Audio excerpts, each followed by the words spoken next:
Plastik telah digunakan secara massal di seluruh dunia sejak mulai diperkenalkan pada tahun 1862. Plastik bisa diubah dalam berbagai bentuk dan fungsi dan telah merevolusi produksi barang konsumsi dan komersial. Masyarakat terlalu banyak menggunakan plastik, akhirnya mikroplastik menjadi banyak. Mikroplastik ini baik bahannya ataupun bahan aditifnya adalah bahan berbahaya dan beracun, dan mikroplastik ini juga akan menjadi inang antara untuk bahan berbahaya dan beracun. Ya, maka dengan penggunaan plastik yang banyak, maka berarti kita sudah mencoba untuk bunuh diri.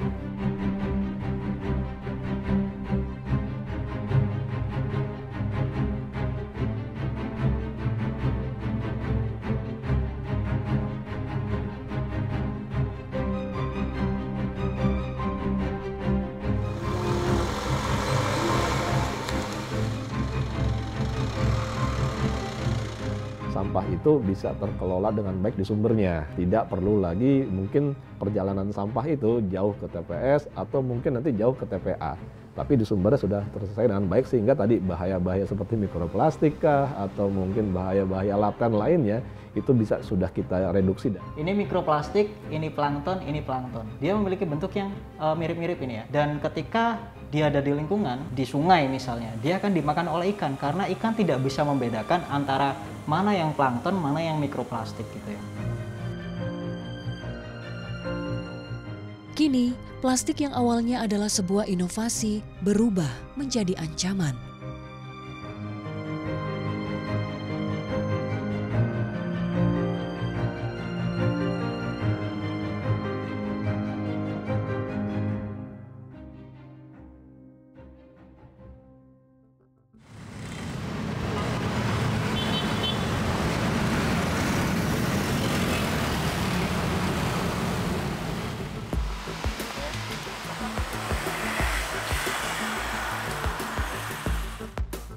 Mikroplastik, partikel plastik yang sangat kecil, tak terlihat oleh mata telanjang, tetapi kini ada di mana-mana.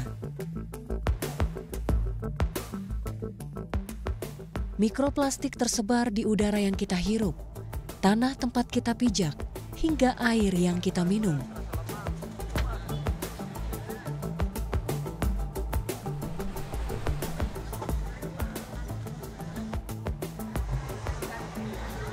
Penggunaan plastik yang sangat masif menyebabkan mikroplastik bahkan sudah ditemukan di tempat terdalam bumi, Palung Mariana, dan tempat tertinggi, puncak Gunung Everest. Mikroplastik itu pokoknya bisa keluar dari berbagai bahan yang memang mengandung plastik. Salah satu contohnya misalnya mobil, bannya itu kan plastik. Ketika ada gesekan, lepaslah partikel-partikel plastik dalam bentuk plastik yang sangat kecil. Ya, sehingga dari situ pun juga sudah keluar mikroplastik. Kemudian yang di udara lagi, misalnya kita juga menggunakan baju gitu ya, baju yang berasal dari ini. Kemudian paparan sinar matahari, adanya angin, dan sebenarnya ada yang lepas mikroplastik dari kita.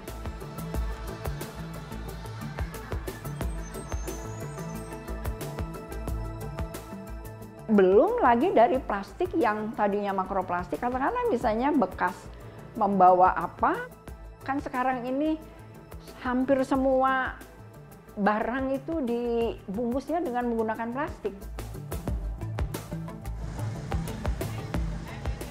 Misalnya katakanlah itu dibuang ke tempat sampah, kemudian terurai karena berbagai ada terutama fisik, kimia, dan biologi, akhirnya ada partikel-partikel kecil. Partikel kecil ini kan mudah sekali lepas ke udara.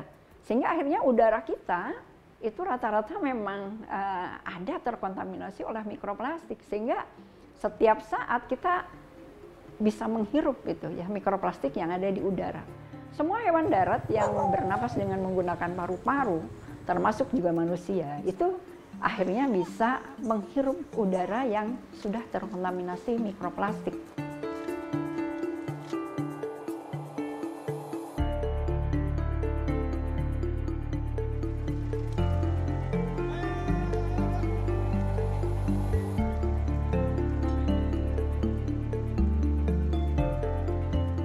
Sebetulnya kalau kita ngomong polusi, polusi itu artinya kan sudah terjadi pencemaran artinya ya.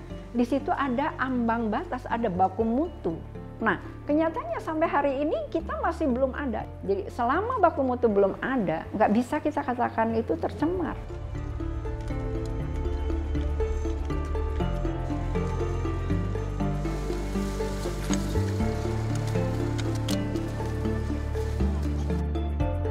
Ya, kita hanya bisa mengatakan terkontaminasi saja. Karena kalau sudah tercemar itu artinya itu sudah membahayakan.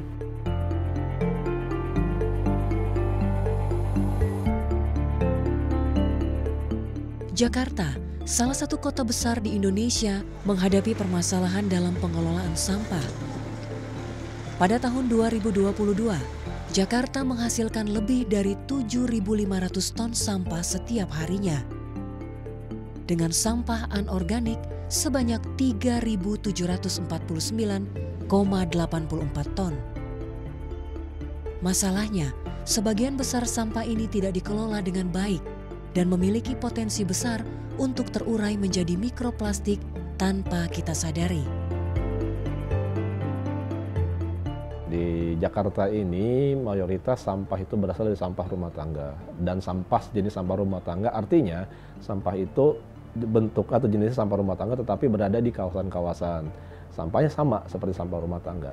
Dan dari sampah rumah tangga itu memang mayoritas itu sampah mudah terurai. Kalau berdasarkan kajian kita di kisaran 50-55%, yang mudah terurai 45% itu yang dapat didaur ulang dan selebihnya itu B3 dan residu.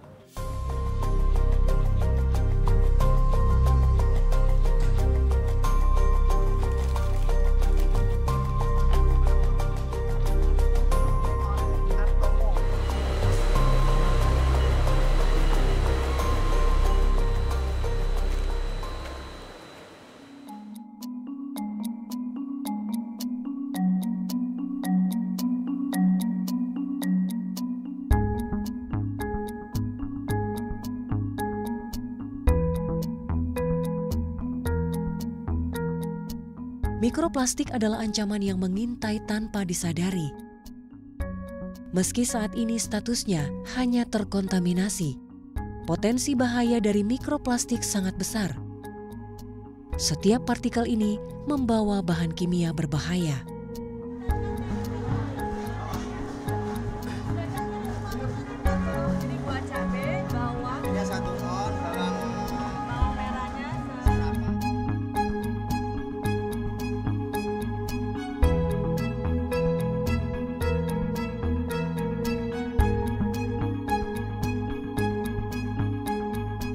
Mikroplastik ini asalnya dari plastik.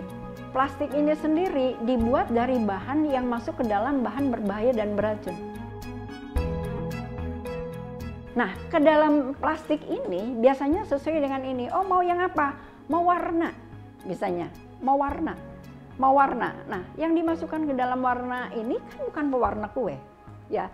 Tapi di situ pewarnanya itu pewarna yang masuk ke dalam B3.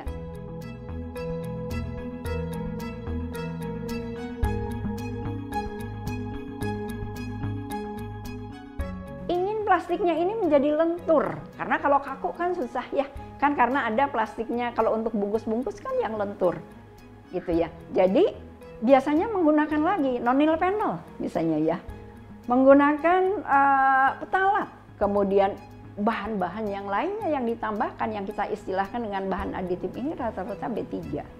Ya, sehingga ketika kita mengkonsumsi mikroplastik ya, mikroplastiknya sudah B3 ditambah bahan aditifnya juga B3.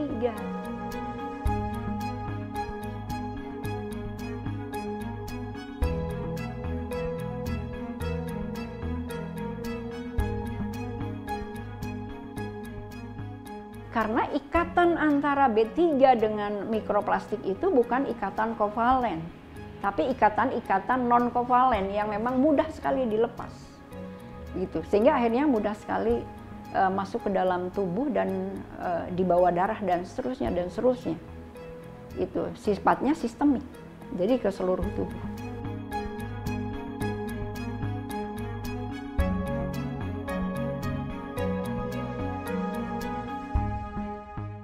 ternyata pada mikroplastik ini dia sebagai inang antara untuk B3 yang lain.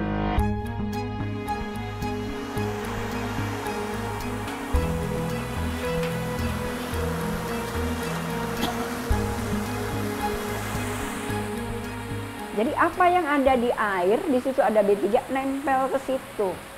Nempel ke situ berikatan dengan ini. Sehingga ketika kita mengkonsumsi mikroplastik itu, bahayanya bukan hanya dari mikroplastik, tapi dari B3 yang menjadi aditifnya itu sendiri, ditambah dengan yang ada di lingkungan yang nempel. Gitu. Sehingga masuknya ke dalam tubuh itu, B3-nya akan lebih banyak. Sehingga akhirnya penyakit degeneratif ini akan muncul. Nah, yang tipis-tipis ini adalah mikroplastik jenis filamen ya, film yang berasal dari plastik-plastik tipis. Pokoknya penyakit-penyakit degeneratif deh kalau dari B3 ini ya. Ke saraf, ke ginjal, ke hati, ke limpa, dan hampir semua itu akan kena.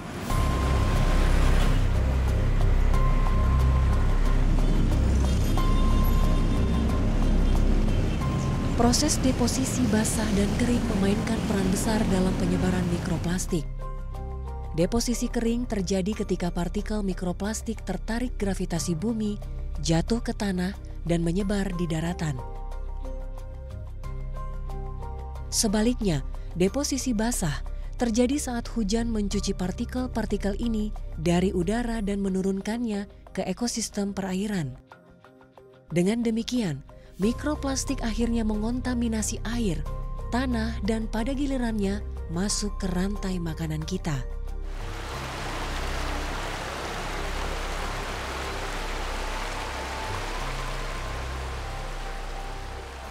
Nah, kalau sudah masuk ke dalam air, nanti kan akan terus-terusan diuraikan. Dan penguraiannya ini ratusan tahun untuk plastik, makroplastik menjadi mikroplastik ini. Kalau kita serahkan ke alam, gitu. Nanti tambah lama itu tambah kecil, tambah bahaya karena menjadi nanoplastik. Nah, nanoplastik ini kan kalau kita makan, masuk ke dalam tubuh kita, alat pencernaan kita ini nggak bisa mengenal. Biasanya susah untuk mengenal mana yang bahaya, mana yang bukan, begitu ya. Apalagi dalam bentuk mikroplastik. Dan yang kedua juga jangan lupa, dikonsumsi oleh biota air. Konsumsi biota air ini bisa sengaja, bisa tidak sengaja. Untuk biota-biota pemakan plankton, si biota ini mengira itu adalah fitoplankton. Sehingga memang dia sengaja makan. Tapi ada juga yang memang tidak sengaja. Nah, yang tidak sengaja ini bagaimana? Karena si mikroplastik ini ya memang tidak sengaja masuk ke dalam tubuhnya melalui ketika dia mengambil air. Kalau kita minum lah ya gitu. Sampel ini kita akan bawa ke laboratorium Ekoton ya untuk melihat atau mengidentifikasi berapa sebaran mikroplastik ada di. Atau ketika si biota air ini katakanlah misalnya dia mengkonsumsi makanannya dan di dalam biota yang dikonsumsi itu memang sudah ada ininya, sudah ada mikroplastiknya begitu ya, sehingga akhirnya masuk melalui proses makan memakan.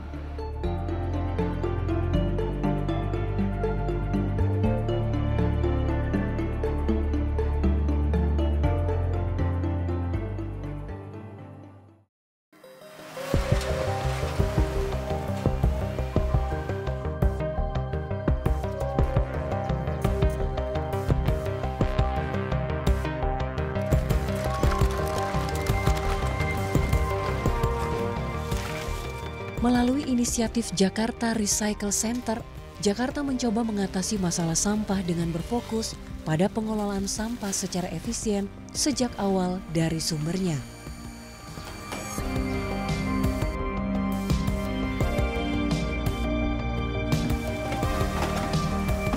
Mereka memberikan plastik yang warna kuning untuk non-organik, yang warna merah untuk B3, yang warna abu-abu untuk residu, juga ember untuk organik.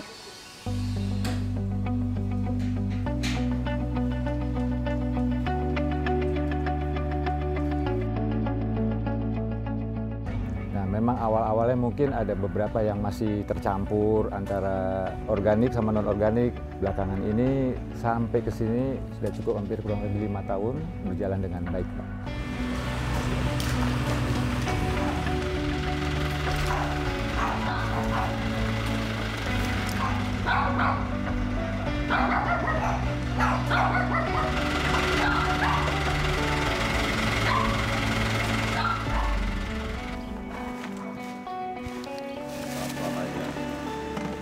Mereka ada yang menunggu dengernya mobil sampah, mereka keluar bawa sampah. Ada yang taruh di sebagian di luar.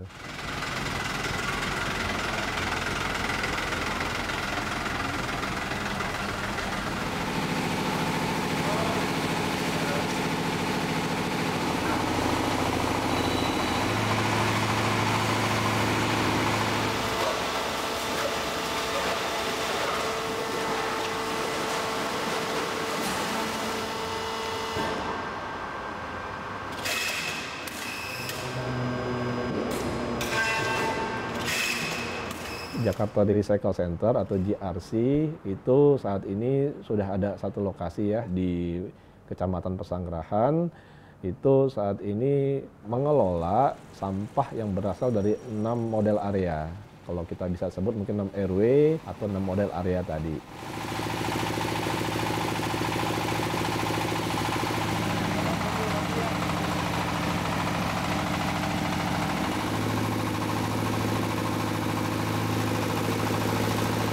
Dan saat ini di kisaran 400-an kilogram sampah mudah terurai yang dikelola oleh JRC, dan ada beberapa juga sampah yang didaur ulang dan juga residu. Jadi dari tingkat masyarakat itu sudah memilah.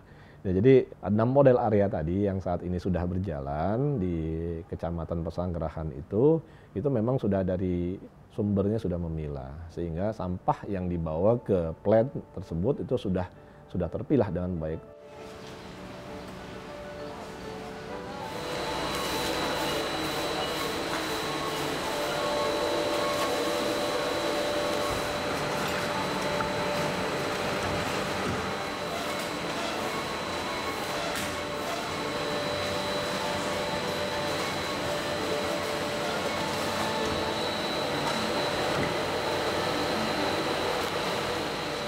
Selain itu, Jakarta juga menghadirkan TPS 3R yang menggantikan TPS tradisional yang hanya berfungsi sebagai tempat penampungan sementara sebelum diangkut ke TPA Bantar Gebang tanpa ada perlakuan khusus.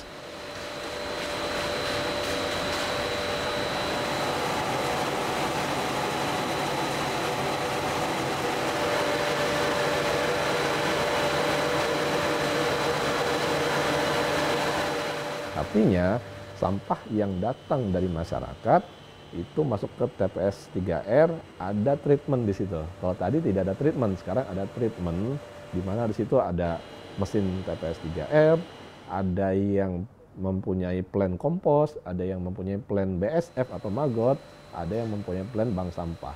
Nah, itu jadi satu kesatuan treatment tersebut. Sehingga sampah yang dibuang dari TPS 3R ke TPA Bantar Gebang itu sudah semakin berkurang. Nah, kalau sudah semakin berkurang berarti kan benefitnya banyak nih.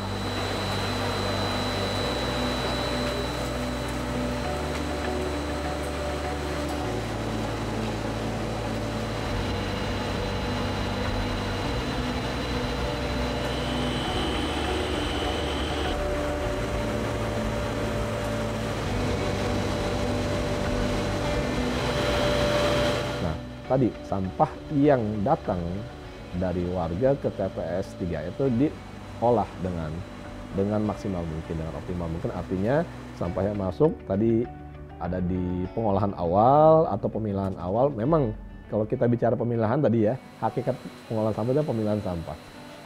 Ya, mayoritas kalau kita lihat sampah dari masyarakat yang datang, yang diangkut petugas gerobak, itu sampahnya masih bentuk kantongan plastik, masih bentuk karungan gitu. Jadi belum ada pemilahan yang maksimal di tingkat sumbernya.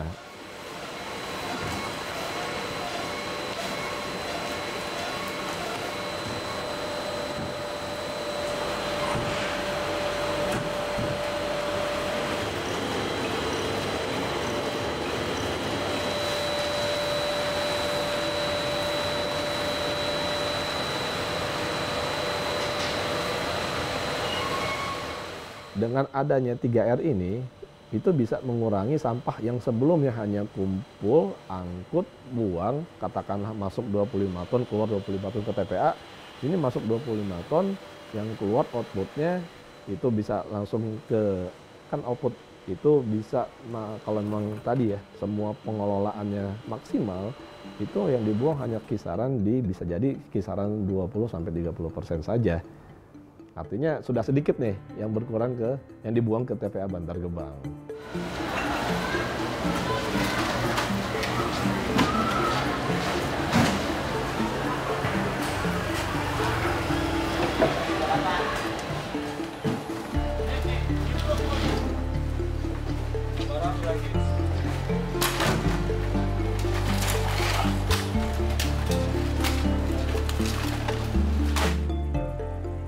Setelah lakukan pemilihan di awal terhadap sampah mudah terurai, sampah daur ulang, B3, residu, lalu sampah, misalnya contoh sampah mudah terurai tadi kita katakan organik gitu ya.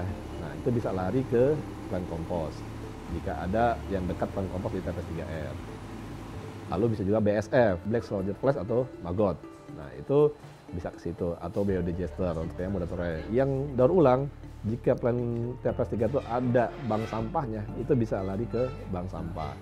B3, jika ada storage B3 yang dekat situ, TPS 3 itu bisa lari ke storage B3. Sehingga sampah yang terkelola oleh mesin TPS 3 itu tinggal yang residunya saja.